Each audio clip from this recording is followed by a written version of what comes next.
É chegada a hora. Impactar. A ideia é a gente trabalhar sobre a influência que o ambiente universitário traz para nós e que nós podemos dar para o ambiente universitário, como a gente usar a nossa liberdade em favor do reino de Deus e trazer aí muitos debates bacanas, acho que para a juventude que está cursando a universidade, formado em Direito, e espero contribuir aí para esse evento tão bom que está sendo até agora Impactar. Impactar. A experiência universitária é, sem dúvidas, uma oportunidade única para nosso crescimento. Somos introduzidos a uma realidade completamente nova, na qual tomamos contato com diversas perspectivas de vida e correntes de pensamento das mais variadas. Inseridos em uma sociedade marcada pela liquidez de conceitos, ideias e valores, será possível cultivar uma vida universitária saudável e, ao mesmo tempo, livre das pressões do mundo e da religião? Essa e outras abordagens veremos agora na palestra Vida Universitária. Paz do Senhor, pessoal, bom dia. Vocês estão bem? Bom, estou muito feliz de estar aqui com vocês. Voltar para o Brelima, eu vim aqui em janeiro desse ano. Agradecer já desde logo ao pastor José, sempre pela forma que você recebe a gente sempre tão bem, um grande amigo. Antes de começar a palestra, eu queria agradecer essa oportunidade, agradecer a CJDB em nome do meu pai, do pastor Wellington Júnior, agradecer ao CNJ em nome do meu irmão, Wellington Neto. É um prazer muito grande, uma responsabilidade muito grande estar aqui. E queria agradecer vocês por terem vindo. Sem vocês, obviamente, esse evento não existiria. Queria dar boas-vindas também, um abraço para todo mundo que está assistindo a gente no Facebook. Antes de mais nada, queria saber aqui quem que é universitário. Eu vou falar um pouquinho da minha vida universitária antes de começar. Eu cursei Direito lá em São Paulo, me formei no ano de 2016, portanto vai fazer aí 3 anos. Acho que de lá para cá muita coisa mudou na universidade, pelo que eu reparo do contato que eu tenho com universitários lá de São Paulo. Então eu espero que eu não esteja desatualizado já. Eu espero que a gente consiga conversar coisas que sejam úteis para a sua vida, porque eu sei que ser um universitário cristão hoje em dia é um desafio muito grande. Antes da gente dar início à palestra, o tema que eu vou falar é esse que está no telão. Eu vou falar sobre o ambiente universitário e a nossa liberdade como jovens cristãos nesse ambiente. Porque eu acho que um dos maiores desafios que a gente tem é justamente de usar a nossa liberdade, de usar o nosso livre-arbítrio, de fazer as nossas escolhas dentro do ambiente universitário. Mas antes da gente entrar no tema, eu queria só trazer alguns dados para vocês. Eu estava pesquisando na internet e pelo último censo realizado pelo IBGE foi em 2010. Portanto, os dados são um pouco antigos porque o próximo censo vai sair ano que vem. Mas pelos dados do último censo, só 7,9% dos brasileiros têm diploma de curso superior. É muito pouco, né? Entre 100 brasileiros, somente 8 conseguem concluir uma universidade. E o que é mais assustador para nós que somos cristãos, é que dentre os jovens cristãos que cursam a universidade, 64% deles abandonam a fé durante o curso. E outros 83% deixam de frequentar suas igrejas locais ao longo da faculdade. Então, se você está aqui hoje, você é universitário, você é cristão, e você mantém a sua fé, se você está aqui é porque você mantém a sua fé firme, você tem que se sentir muito privilegiado, porque você faz parte de uma minoria de pessoas. E a gente não pode deixar de pensar e refletir que, como comunidade cristã, em algum momento da nossa caminhada de fé universitária, a gente tem falhado. Porque se tão poucos de nós permanecem fiéis ao longo da vida universitária, é porque tem alguma coisa na nossa fé universitária que precisa ser melhorada, que precisa ser ajustada. E isso influencia diretamente na sociedade que a gente vive. Porque é uma sociedade em que poucos cristãos são formadores de opinião, é uma sociedade que, consequentemente, terá uma opinião predominantemente não cristã. Mas eu creio que Deus tem mais para nós. Ele nos chamou para algo maior. No último Impactar, que aconteceu no Pará, se você puder trocar o slide, por favor. No último Impactar que aconteceu no Pará, o pastor Osmar Goulart, que é membro do Conselho Nacional da Juventude, na sua palestra ele falou uma frase que me impactou muito, eu até anotei e trouxe para vocês. Ele falou o seguinte, que Deus nos chamou para ocupar os espaços de influência social da nossa geração. Vocês acreditam nisso, amém? Vocês foram chamados, a gente foi chamado para ocupar espaços de influência social. Isso não significa necessariamente que a nossa influência vai se restringir ao ambiente da igreja, vai se restringir ao que a gente faz aqui dentro. Mas quando a gente fala de influência social, a gente está levando essa influência para fora da igreja também, para o universo do curso que você faz, o universo da profissão que você vai ter. E eu tenho fé, eu acredito que Deus nos chamou e nos colocou numa universidade para que nós possamos exercer essa influência social, para que a gente possa ocupar espaços estratégicos na sociedade, onde nós vamos ser representantes do reino de Deus e vamos levar a vontade de Deus para esses espaços. Você acredita nisso, amém?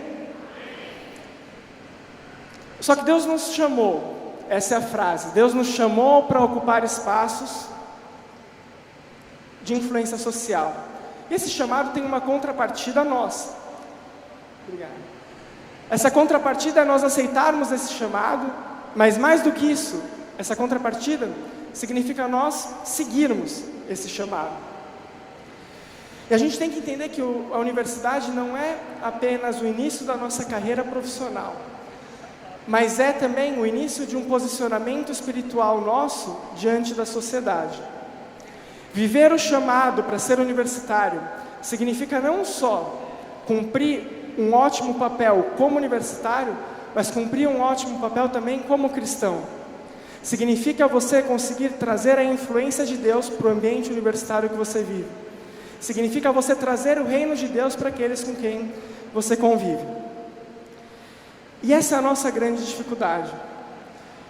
A maneira pela qual nós influenciamos as pessoas com quem nós convivemos, é por meio daquilo que a gente faz, por meio daquilo que a gente pensa, por meio daquilo que a gente é.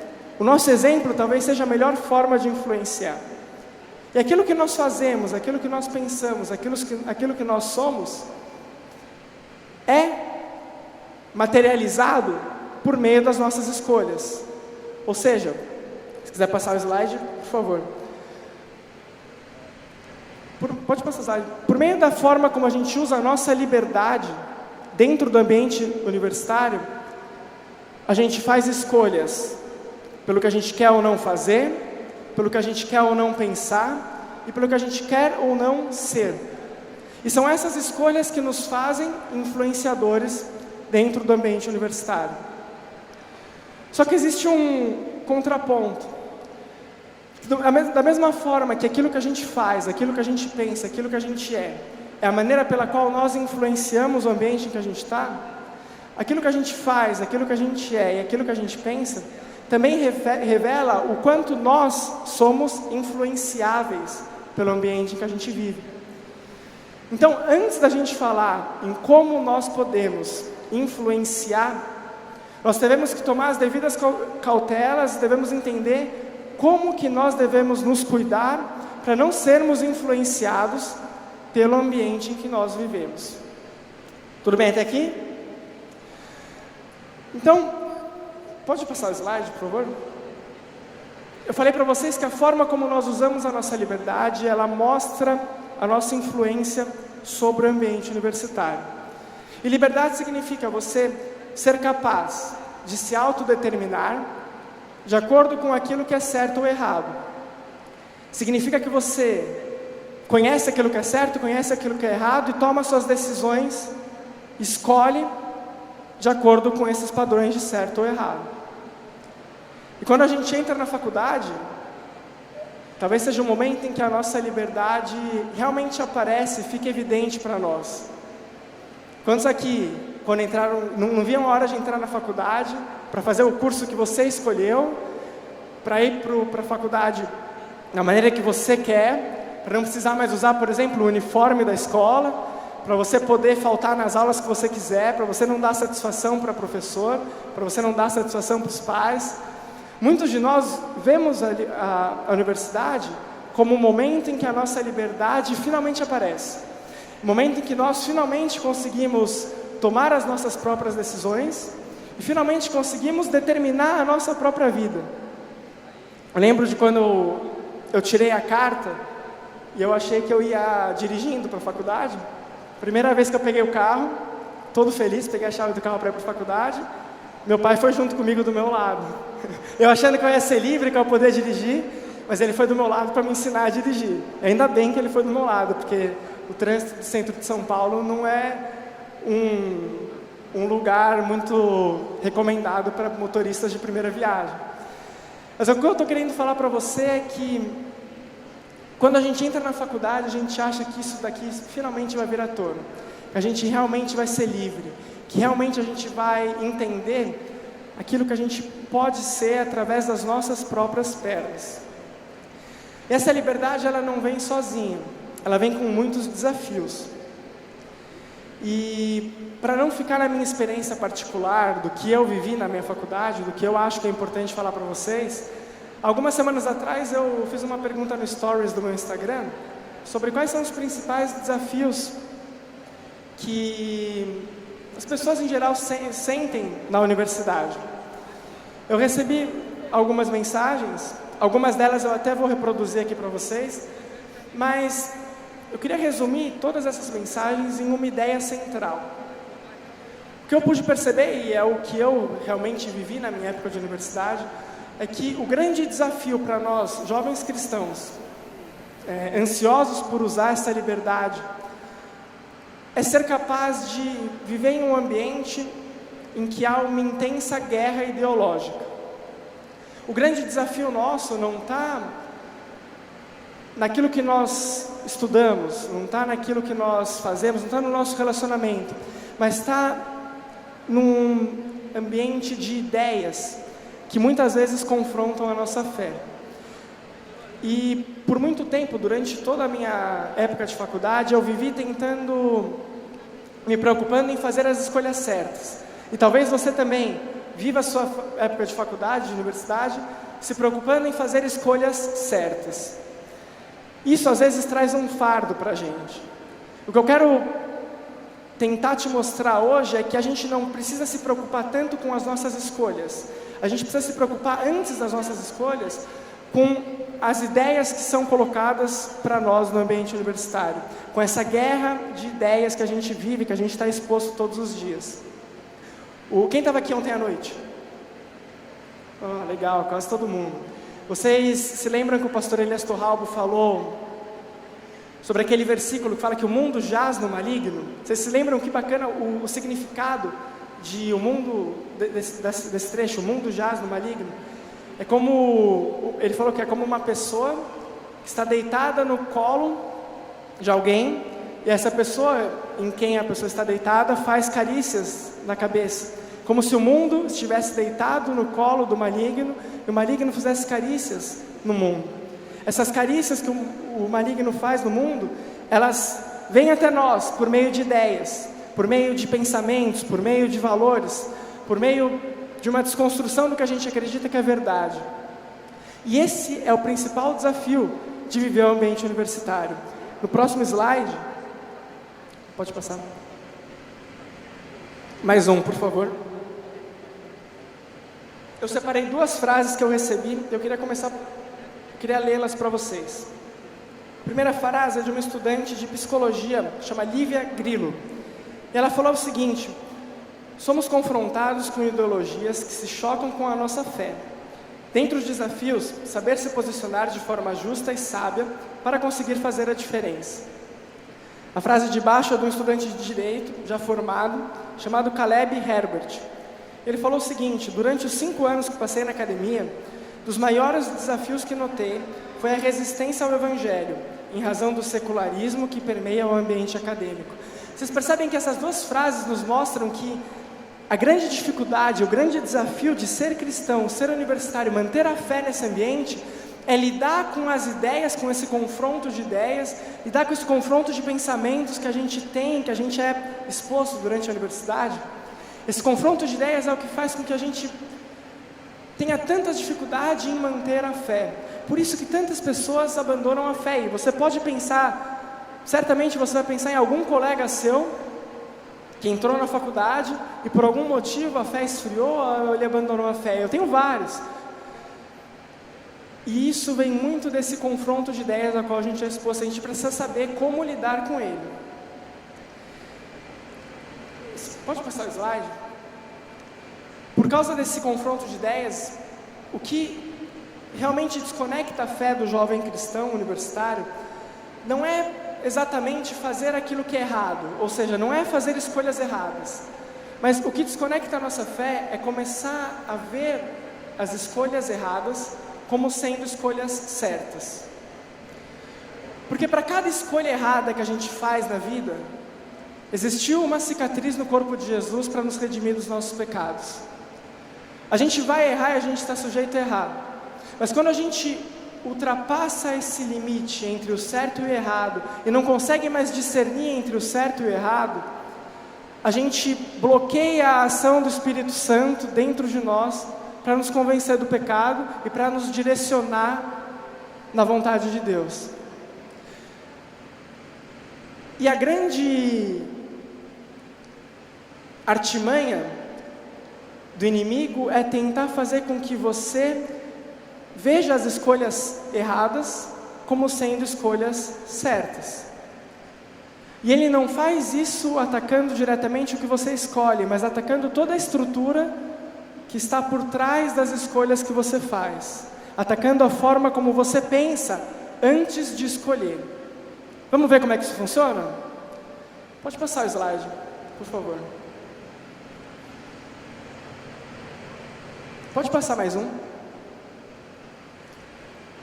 Eu peço que você acompanhe pelo telão, porque acho que vai ficar mais fácil da gente entender. Eu vou ficar aqui de lado para conseguir ver melhor. A gente sempre, quando a gente exerce a nossa liberdade, a gente sempre tem dois tipos de escolhas. Nós temos as escolhas certas e as escolhas erradas. São as duas únicas opções que nós temos para fazer. Mas essas escolhas, elas não são certas e erradas por nenhum motivo. Pode passar o slide. Existe um valor que faz com que essas escolhas sejam certas ou erradas. Ou seja, existe um valor que está dentro de nós e que faz com que, quando nós escolhemos, nós sabemos identificar se essa escolha é certa ou se essa escolha é errada. Tudo bem até aqui? Dá para entender? Esse valor, ele não é determinado por mim, ele não é determinado por você. Nós não escolhemos os valores que nós seguimos. Esse valor existe independente da minha opinião sobre ele. Independente de eu ser contra ou de eu ser a favor. Independente de eu gostar ou não gostar. Esse valor, ele tem uma forma definida. Por isso que ele está dentro de um quadrado ali no slide. E essa forma definida que define o valor é um padrão moral de verdade. Algo que é verdadeiro sempre. E a única verdade que existe.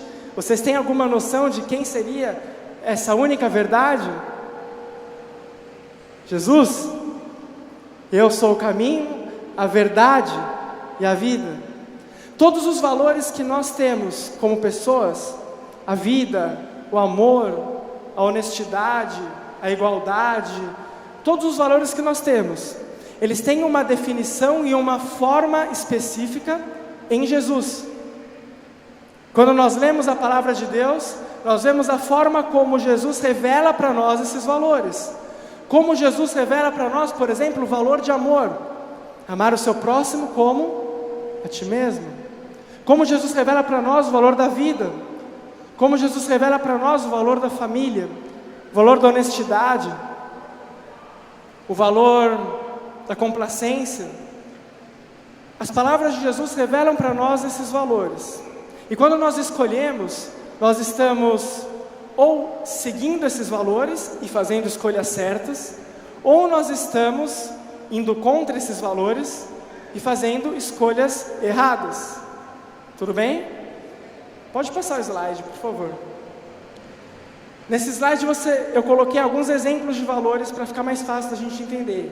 Então, alguns valores que nós temos e que pautam as nossas escolhas: vida, família, igualdade, amor, honestidade. Vamos pegar um exemplo aqui, por exemplo, valor família. Existe uma forma definida desse valor por Deus para nós. E suponhamos que você seja convidado para uma festa na sua faculdade, numa sexta-feira à noite. No mesmo dia do aniversário do seu irmão, mais velho ou mais novo, que seja. O seu valor família, que foi definido por Deus durante toda a sua vida, nas escolas dominicais, nos cultos e dentro da sua própria família, esse valor família te faz tomar uma decisão. Se você vai na festa ou se você vai no aniversário do seu irmão. Essa decisão é definida, é tomada e ela é certa ou errada a depender do seu valor definido por Deus. Se quiser passar o slide. Agora vamos analisar essas duas decisões que a gente pode tomar. Eu trouxe 2 exemplos. Imagine que na sala de aula de vocês existam algumas pessoas que têm dificuldade em uma determinada matéria. Você precisa fazer um grupo de estudos para um trabalho semestral. E sua nota depende desse trabalho. Você tem 2 escolhas. Uma das suas escolhas é ajudar essas pessoas que têm dificuldade. E a outra escolha é você evitar fazer grupo com essas pessoas para você não ser prejudicado pela dificuldade delas. Uma dessas escolhas é certa, uma dessas escolhas é errada. Vocês conseguem definir qual que é a certa? A certa é da esquerda ou da direita? Da esquerda? Quem acha que é da esquerda? Levanta a mão. Quem acha que a certa é da direita? Nós todos temos essa opinião comum de que a escolha certa é ajudar as pessoas. Pode passar o slide, por favor. Porque todos nós temos um valor de igualdade que foi definido naquilo que Deus fala sobre igualdade, naquilo que Jesus fala sobre igualdade. E é porque a gente tem esse valor que a gente define determinadas escolhas.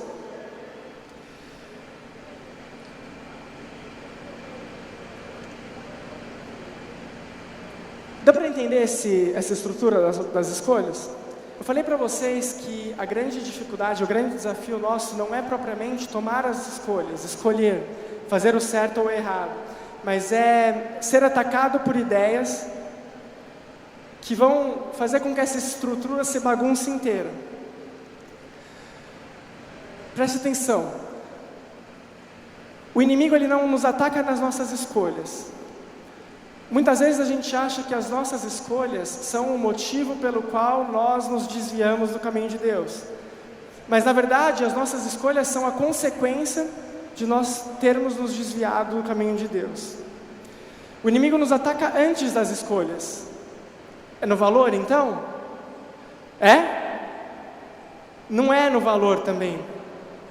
Porque se você perceber, em geral, todos nós e todos os nossos colegas de universidade, sejam eles cristãos ou não cristãos, todos nós compartilhamos dos mesmos valores. Todo mundo valoriza a vida. Todo mundo valoriza honestidade. Todo mundo valoriza a família. Todos nós, a não ser que a gente esteja falando sobre um criminoso, um psicopata, um sociopata, mas em geral, todos nós temos os mesmos valores. O problema então não está no valor. O ataque do inimigo não é nas nossas escolhas e não é nos nossos valores. O ataque do inimigo é antes, naquilo que determina o nosso valor. Porque apesar de nós termos os mesmos valores das pessoas com quem a gente convive, os mesmos valores que são professados no ambiente universitário, a definição desses valores varia de pessoa para pessoa. Portanto, onde o inimigo quer atacar não é no valor que você tem, no valor que você tem como cristão, mas na verdade que determina esses valores. E ele faz isso da seguinte maneira, pode passar, por favor. Eu trouxe essa mensagem de um estudante chamado Wellington Mateus, um estudante de engenharia mecatrônica. Ele falou que o principal desafio que ele enfrenta no ambiente universitário é o relativismo, aliado a uma falta de visão bíblica do mundo, do tipo, o desafio de defender que o aborto é errado por ser de fato errado, não por causa dos valores que eu tenho. Quantos de vocês já tiveram dificuldade de defender que aborto é errado na faculdade? Levanta a mão. Uma dificuldade que todos nós, em algum momento da vida, a gente passa por isso. E o Mateus falou que a grande dificuldade que ele tem é lidar com o relativismo. E o relativismo é a filosofia que faz com que uma única verdade seja transformada em apenas mais uma verdade. Ou seja, aquilo que nós consideramos como certo sempre se torna apenas certo do seu ponto de vista. Do ponto de vista de outras pessoas pode ser que não seja certo. O relativismo faz isso com a gente. E o grande ataque que nós sofremos dentro do ambiente universitário é justamente em ter o nosso ideal de verdade, Jesus, tudo aquilo que Jesus fala, redefinido ou transformado em uma possível verdade, aliada a tantas outras visões de mundo. Quando na verdade a única verdade que existe é Jesus, as pessoas concordando ou não com ele. Pode passar o slide, por favor. Por causa disso, aquela liberdade que nós tínhamos no início da faculdade, que era de se autodeterminar de acordo com aquilo que é certo ou com aquilo que é errado, ela muda. Ela se torna, na verdade, a capacidade de você determinar aquilo que é certo ou errado. Ou seja, você não está fazendo escolhas certas ou erradas. Você está simplesmente falando aquilo que é certo ou errado. Logo, se você define o que é certo ou errado, todas as suas escolhas serão certas. Você concorda comigo? Se eu sou aquele que defino o que é certo ou errado, todas as escolhas que eu fizer são certas. Quer ver um exemplo? Primeiro pecado do mundo. Quem cometeu? Eva. Adão ou Eva? Eva. O que a serpente falou para Eva? Para ela fazer a escolha errada?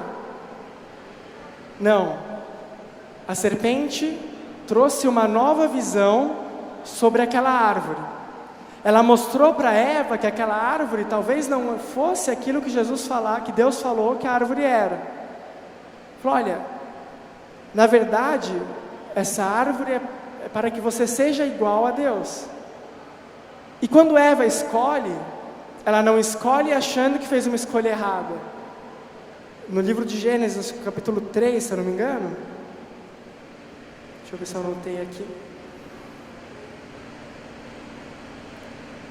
No capítulo 3, eu não me recordo do versículo, a Bíblia fala que Eva olhou para a árvore, viu que a árvore era boa. E ela viu que além da árvore ser boa, seria muito bom ter o entendimento que Deus tem. Então, quando Eva escolhe pecar, ela escolheu algo que para ela, no entendimento dela, era algo bom. Porque ela determinou o que era certo ou errado. Ela não estava escolhendo porque ela queria fazer uma escolha errada, mas porque alguém colocou algo na cabeça dela, de que aquela escolha que antes era errada, porque Deus determinou como errada, se tornou então uma escolha certa. E esse é o nosso grande dilema na universidade. O tempo passou, milhares de anos passaram, milhões de anos passaram, sei lá, e nós vivemos o mesmo dilema, de tentar descobrir quais são os nossos próprios certos e errados, quando na verdade Deus já determinou quais são os nossos certos e errados. E a universidade faz isso com a gente, com a nossa mente. Ela tenta destruir o nosso conceito de verdade e transformá-lo em uma possível verdade, para que você possa escolher as coisas erradas, achando que essas coisas erradas são certas. Tudo bem? Pode passar o slide, por favor. Mais um.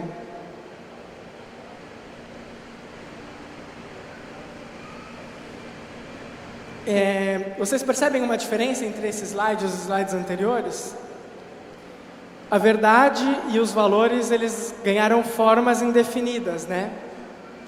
Existe um filósofo, ele morreu alguns anos atrás, ele falava que a nossa sociedade, ele chamava a nossa sociedade de uma sociedade que é líquida. E líquido é tudo aquilo que está no estado líquido, como a água. E o que ele queria dizer por uma sociedade que era líquida? É uma sociedade que não tem uma forma definida. Assim como o líquido, ela toma a forma que as pessoas querem que ela tenha. O líquido está nessa forma desse copo. Mas se eu colocar esse líquido no chão, ele vai tomar a forma do chão e vai se espalhar. É dessa forma que o inimigo quer trabalhar o nosso conceito de verdade. Ele quer fazer com que tudo aquilo que Deus definiu dentro de você como sendo certo, tudo aquilo que Deus definiu dentro de você como valor, se torne simplesmente disforme e tome a forma que Ele quiser dar. Pode passar o slide. E essa frase, para mim, ela espelha muito bem o que a gente vive na universidade. É uma frase do Bob Marley, e ele fala o seguinte: nada é errado se te faz feliz. Ou seja, você não tem escolhas erradas se o seu padrão de felicidade está sendo alcançado. E quantas vezes a gente ouve isso na faculdade, não é? Quantos exemplos a gente tem justamente dessa visão de mundo na faculdade? Eu queria destacar 3 formas diferentes que a universidade dá para o nosso padrão de verdade. Pode mudar. A primeira delas é esse mito da honestidade. A verdade é tudo aquilo em que nós acreditamos honestamente. A verdade é tudo aquilo em que nós acreditamos honestamente.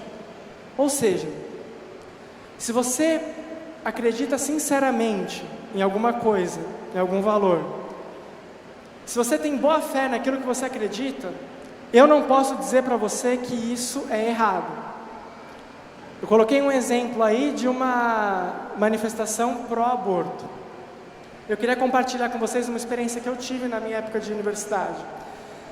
Eu tinha uma colega que era cristã, e o discurso que ela tinha em relação ao aborto é um discurso que muitas vezes a gente ouve, que é o seguinte: olha, eu sou contra o aborto, mas eu acho que as pessoas devem ter liberdade para decidir se são a favor ou não. Ou seja, eu sou contra, mas se alguém acredita honestamente que o aborto é certo, essa pessoa então tem o seu próprio padrão de verdade. Ou seja, para ela o aborto é certo, para mim ele é errado. Quando a gente para pensar nessa formação de ideia, a gente percebe que o Jesus, que é a verdade, ele se divide em vários. Porque cada um que pensa honestamente o que é certo ou errado, acaba criando o seu próprio Jesus dentro de si. Vocês conseguem entender? O mito da honestidade faz com que Jesus se torne um para alguns e outro para outros que sinceramente acreditam que Ele é aquilo. E vocês acham que Jesus era um para um e um para outros? Jesus era um para todos, independente das pessoas honestamente acreditarem nele ou não. Vocês lembram quando Jesus foi a Betânia para ressuscitar Lázaro? A Marta acreditou sinceramente em Jesus, quando Jesus falou: só a ressurreição é a vida? Eu sei, lá na frente e tal, mas Jesus é a ressurreição e a vida, independente de as pessoas acreditarem honestamente nele ou não. Da mesma forma que Jesus definiu vida para nós, independente daquilo que nossos amigos acreditam, independente daquilo que nossos colegas não cristãos acreditam, independente daquilo que a gente acredita. Porque Jesus é único, o padrão de verdade de Jesus é um só. Portanto, não caia nessa artimanha de que se as pessoas acreditam sinceramente em algo, esse algo é verdadeiro. a verdade é uma só e independe da nossa opinião. Pode passar o slide. Pode passar o slide. Outra forma que a verdade ganha dentro da universidade, ela é definida por um mito que chama mito do consensualismo. Consensualismo é tudo aquilo em que há um consenso, em que há um acordo. Então, a verdade se torna tudo aquilo que é majoritariamente aceito pela sociedade. Ou seja, se há uma maioria que acredita que aquilo é certo, que aquilo é verdadeiro, logo aquilo será verdadeiro. Eu coloquei um exemplo aí de cola. Quantos aqui já colaram na faculdade? Vocês estão diante de Deus, não pode mentir. Quantos aqui já colaram na faculdade? Eu até contaria as minhas experiências e minhas técnicas de cola, mas como meu pai está por aqui, eu acho que não é a melhor opção. Mas vamos ser sinceros, todo mundo cola na faculdade. Todo mundo já colou pelo menos uma vez. É um consenso de que a gente cola. Só que, por que então, se há um consenso que a gente cola, por que então que nessa foto o cara está passando papel escondido? Se colar é aceito por todas as pessoas, por que ele tem que fazer escondido? Se é aceito por todas as pessoas, como é que colar continua sendo algo errado? É porque a opinião das pessoas, o consenso e aquilo que todo mundo acredita, não necessariamente define aquilo que é certo. E a gente tem que tomar cuidado com isso, porque às vezes a gente se coloca numa posição na universidade em que a grande maioria pensa contrariamente ao que a gente pensa, e por causa disso a gente tem que seguir a maioria. Mas o padrão de Jesus é um só, independente de maioria ou minoria. Uma vez Jesus pregou, quando ele acabou de falar, todo mundo foi embora, porque a palavra dele era dura demais. Todo mundo foi embora. Se a maioria determinasse o que era verdadeiro, então Jesus estava falando mentira e a maioria estava certa.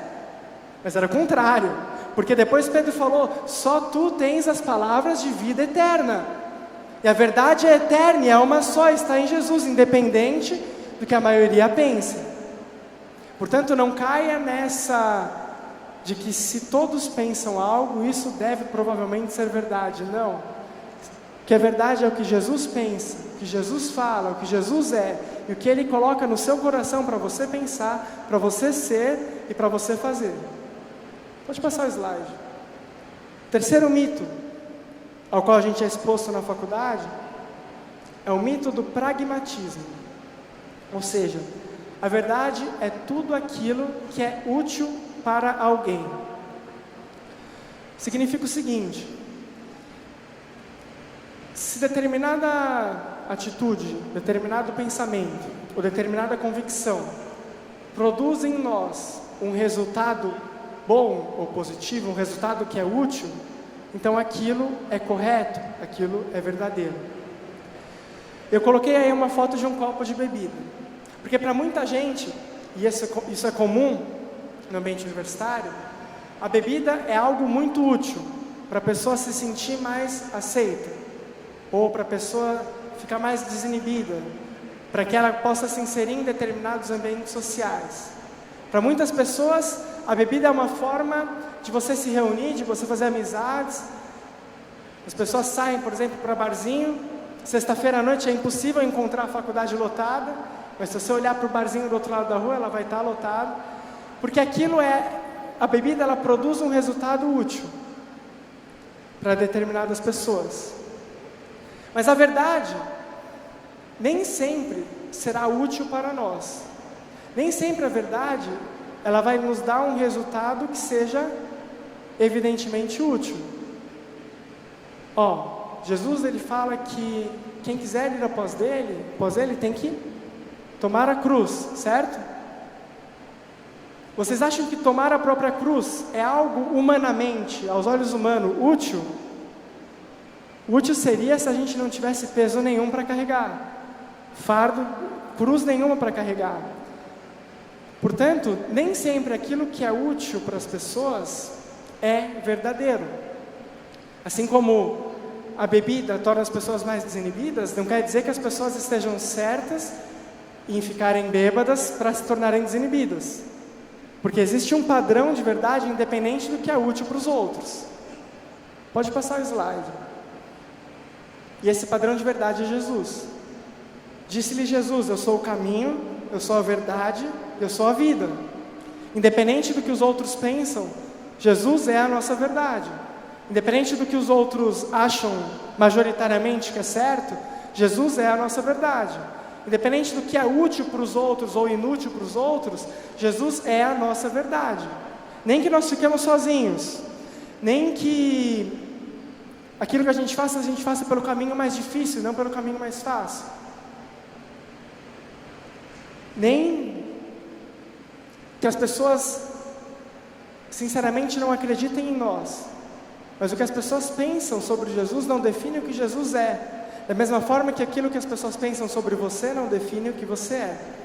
Porque o que define quem nós somos é Jesus. Jesus é a nossa definição de vida, Jesus é a nossa definição de amor, Jesus é a nossa definição de família. Todos os nossos valores estão definidos em Jesus. Quando nós nos deixamos levar por esses mitos e por essas formas que a verdade toma no ambiente universitário, as nossas escolhas começam a se tornar escolhas líquidas, que tomam a forma que a universidade, que o pensamento universitário, o pensamento daquela guerra de ideias que eu falei, quer dar para suas escolhas.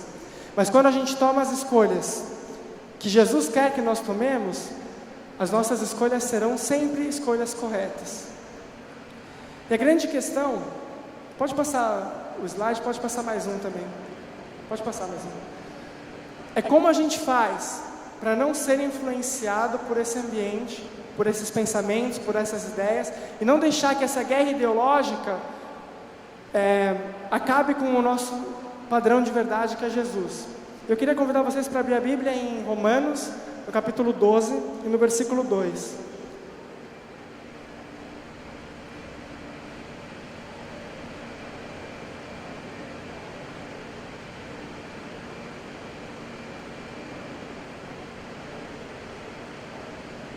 Bom, na verdade, você não precisa abrir a Bíblia porque o versículo está lá no telão. Vamos ler pelo telão, todo mundo? A gente lê por ali, que aí a gente lê todos numa versão só. Paulo diz assim: não se amoldem ao padrão deste mundo, mas transformem-se pela renovação da sua mente, para que sejam capazes de experimentar e comprovar a boa, agradável e perfeita vontade de Deus. Não se amoldem ao padrão deste mundo. Eu falei para vocês que essa guerra de ideias faz com que os nossos valores tomem a forma que as pessoas quiserem dar para eles, tomem a forma que os outros dão. Tomar a forma significa se amoldar. E o que Paulo fala para a gente é o seguinte: não se amoldem. Em outras versões, não se conformem. Não tomem a forma do quê? Do mundo. Não tomem a forma do padrão em que o mundo pensa. Não deixe que o padrão que o mundo pensa defina a forma como você pensa. Não deixe com que a forma de verdade das pessoas que não têm Jesus no coração seja a forma pela qual você veja o mundo, mas que você possa ver o mundo pelas lentes de Jesus.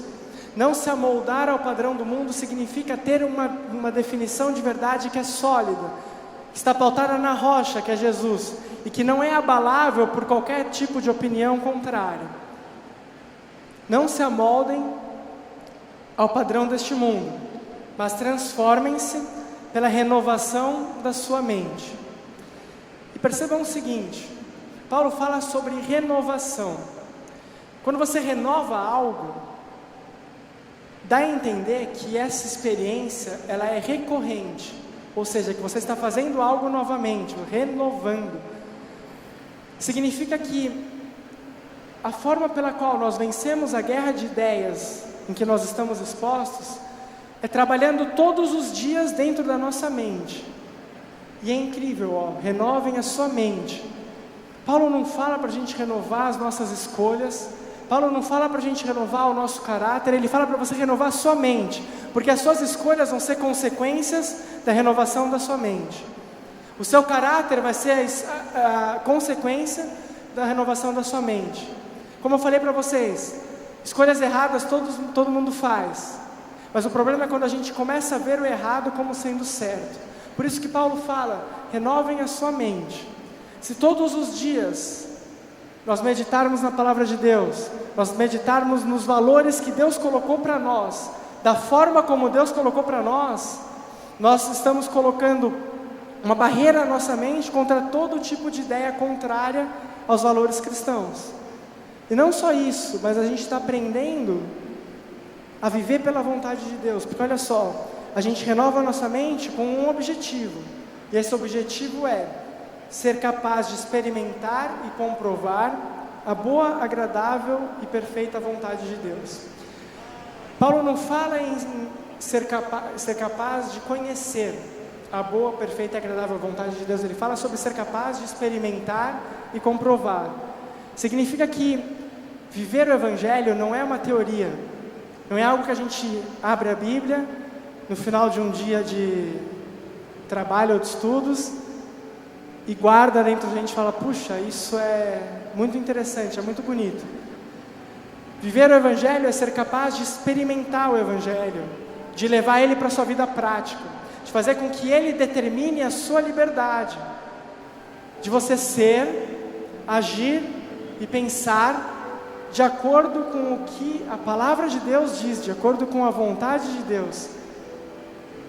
E Paulo vai além, ele não fala só experimentar, ele fala em comprovar.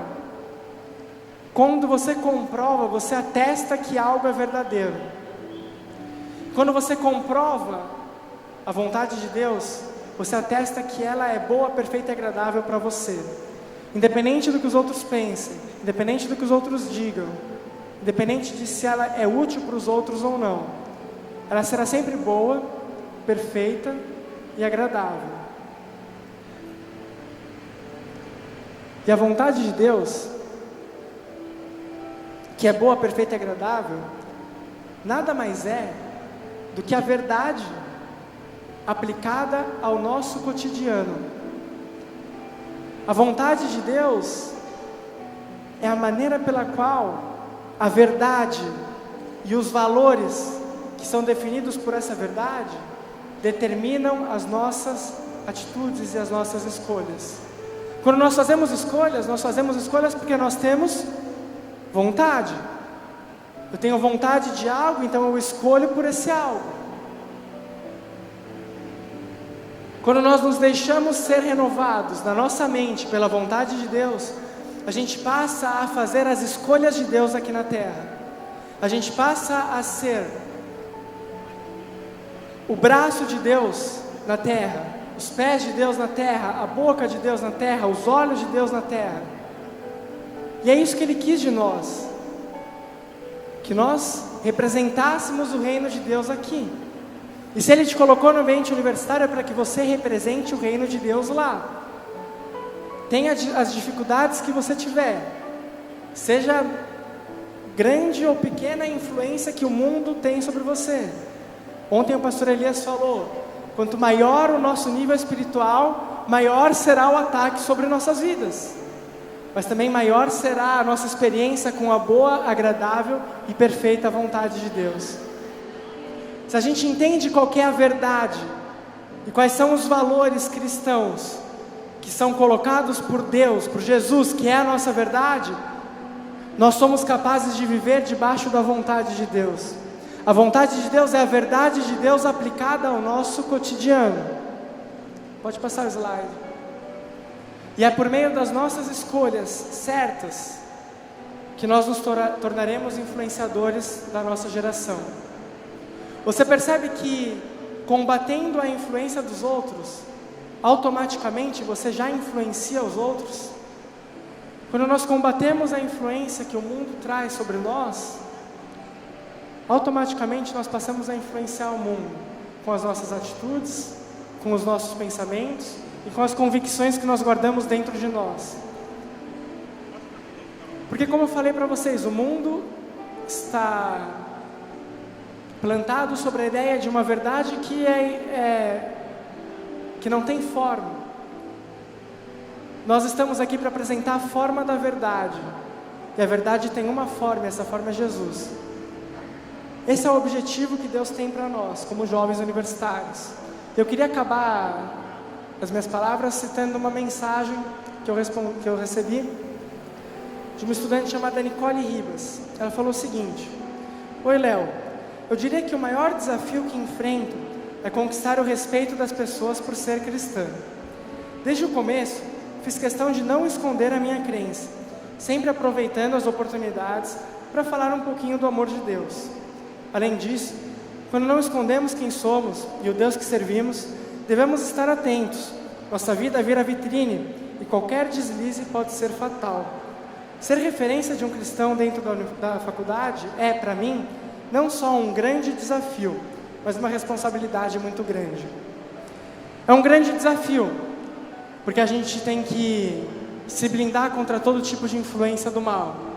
E é uma grande responsabilidade, porque a gente está colocado num espaço para a gente ser influência para as pessoas que estão do outro lado.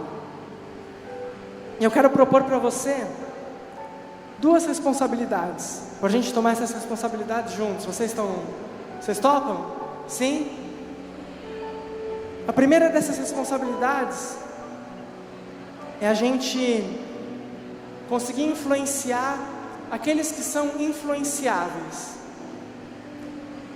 Todos vocês podem pensar, eu peço que cada um de vocês pensem em uma pessoa que você sabe que tem sido influenciada pela maneira de pensar do mundo, por toda essa desconstrução da verdade que eu falei aqui. Pense em uma pessoa só. Esse é o influenciável que você vai começar a influenciar.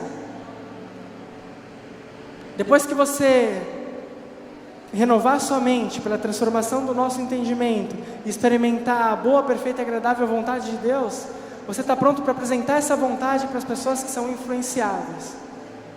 Mas mais do que isso, a segunda responsabilidade que eu quero propor é que nós sejamos capazes de influenciar os influenciadores. Ou seja, aquelas pessoas que têm a mente tão cauterizada por essa guerra espiritual que existe sobre as ideias, que elas são influências negativas para os demais. Será que a gente consegue influenciar as pessoas que influenciam? Influenciar aqueles que nos tiram de perto de Deus? Será que essa vontade boa, perfeita e agradável, ela é tão viva dentro da gente que a gente pode compartilhar ela de forma tão convicta, a ponto de influenciar quem nos influencia? Vocês topam esse desafio? Pode passar o slide. É assim que a gente faz para influenciar. A nossa convicção é tal, porque Deus não nos deu um espírito de covardia, mas Ele deu um espírito de poder, de amor e de equilíbrio. O poder que opera em nós é o mesmo poder pelo qual Jesus ressuscitou. É o mesmo poder pelo qual Jesus disse: ide fazer discípulos em todas as nações. O mesmo poder que Jesus disse que nós iríamos tocar em feridas, iríamos tocar em doenças, elas não nos atingiriam. O mesmo poder pelo qual nós iríamos enfrentar o inimigo e ele não iria vencer, porque nós já somos vencedores. É esse poder que foi colocado em nós através do Espírito de Deus. Amor, o Espírito de amor. E amor aqui não é esse sentimento de carinho que a gente tem quando a gente fala sobre, por exemplo, um relacionamento, um namoro, nem o amor que a gente tem por nossa família. O amor aqui é diferente. Significa valorizar o próximo. Quando Jesus fala sobre amor, Ele fala em amar o próximo como nós nos amamos. Ou seja, olhar para as outras pessoas da mesma forma que a gente olha para nós, desejando o bem que a gente deseja para nós. E é muito fácil a gente pensar isso com pessoas que são boas. Mas e quando a gente pensa em amar aquele que nos influencia negativamente?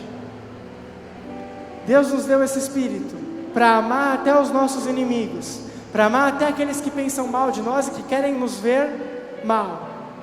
Nosso espírito é de poder, de amor e de equilíbrio.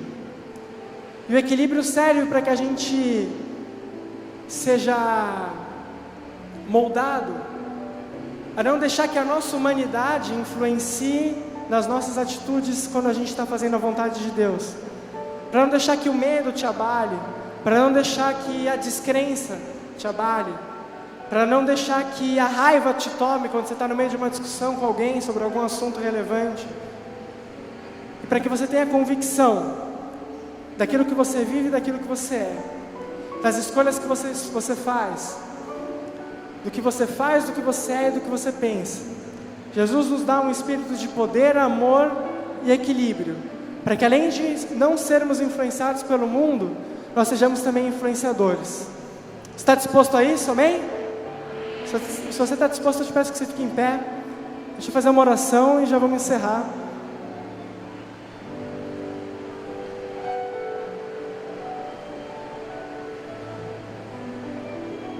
Lembre disso, o poder, o amor e o equilíbrio são as armas espirituais que Deus nos deu para ocuparmos os espaços de influência social da nossa geração. Vocês estão prontos para ocupar esses espaços? Amém? Então vamos orar. Senhor meu Deus, obrigado, eu te agradeço por esse dia, por essa manhã, eu te agradeço por sua presença, Senhor, eu te agradeço porque o Senhor nos trouxe aqui para aprender mais da tua palavra e mais do que o Senhor tem para nós e mais do que nós podemos ser para o teu reino, Pai. E nesse momento eu abro meu coração e convido a todos aqui para abrirem seus corações, para que a gente possa receber em nós a renovação da nossa mente e viver, Senhor, a sua vontade de uma vez por todas, sabendo que essa vontade é boa, essa vontade é perfeita, que essa vontade é agradável.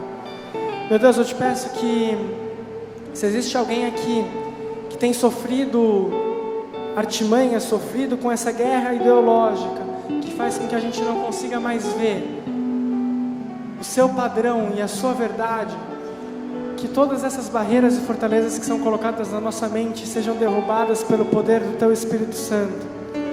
Senhor, se a nossa mente tem sido cauterizada por ideias que não trazem os seus valores para nós, que tudo isso, Senhor, seja dissipado uma vez por todas da nossa mente. Senhor, eu estou aqui e eu peço a Ti que o Senhor levante pessoas que sejam influenciadoras. Coloque em nós, Senhor, esse espírito de poder, para que a gente possa ser seus pés, suas mãos e sua mente, onde quer que nós entrarmos. Coloque em nós, Senhor, esse espírito de amor, para que a gente possa olhar para o próximo e valorizá-lo, independente das circunstâncias em que nós estejamos passando. Eu te peço que o Senhor nos dê espírito de equilíbrio, Pai, para que a gente possa, acima das nossas fraquezas, acima daquilo que a gente é e falha, acima de tudo isso, ser, Senhor, o que o Senhor quer que nós sejamos. Eu te peço, Pai, que cada um aqui seja capaz de ocupar um espaço estratégico dentro da nossa sociedade, para iluminar o mundo com a tua luz e para ser o teu reino na terra. Que a tua vontade venha sobre as nossas vidas, Pai, que o teu reino venha sobre nós e que nós possamos ser, Senhor, uma imagem tua e da tua vontade no mundo. Que nós possamos ocupar espaços, Senhor, de visibilidade, não só no ambiente universitário, como no ambiente profissional. E que por meio desses espaços nós possamos trazer o seu reino para a terra, trazer o seu reino para Pernambuco, trazer o seu reino para o Brasil. Que por meio dos espaços, Senhor, de influência que o Senhor nos colocar, nós possamos mostrar para o mundo qual que é a verdade. O Senhor é a nossa verdade, Jesus. E nós pedimos que essa verdade esteja clara dentro do nosso coração. E que essa verdade seja a forma pela qual nós passemos a viver a nossa vida. E que ela se materialize por meio da sua vontade, através das nossas ações. E que nós façamos sempre as escolhas certas, porque sejam elas escolhas orientadas pela tua vontade, Pai. Eu te agradeço pela sua presença. Eu te agradeço pelo teu Espírito, Deus. Eu te agradeço por esse dia. Em nome de Jesus, amém.